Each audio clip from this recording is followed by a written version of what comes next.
કૃષ્ણ, મામી બોલું છું. ક્યાં તાર મમ્મી? દે ફોન. હા, જય શ્રી કૃષ્ણ ગુડીબેન.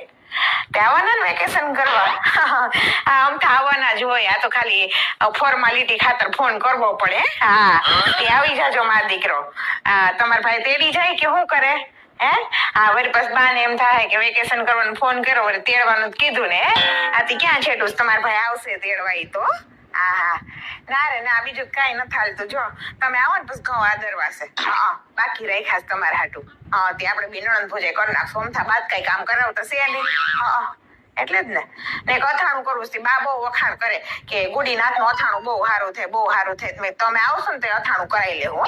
હું કરું ને તો આમથી આખું વર બા ટક કર્યા રાખે કે તેલ વધી ગયું છે ને ઓલા ગાજરના ઠોઠિયા આવી કે સવડા થઈ ગયા છે ને. તો તમે આવો ને તો તમારા ઘરે જ કરાવી લેવું. હા, એટલે મારે આખું વર ટક તો ના સાંભળવું. હા, ના ના પછી કાંઈ નહીં. તમે જે જવાનું હોય ને છેલ્લે વેકેશન પૂરું થાય ને તો એક ખાલી ઘર સાફ કરવાનું. ના ના, બસ બીજું કાંઈ નહીં. આવો વેકેશન કરવા. હો, હા, રાહ જોવે બધે તમારે. સારું સારું, હાલો.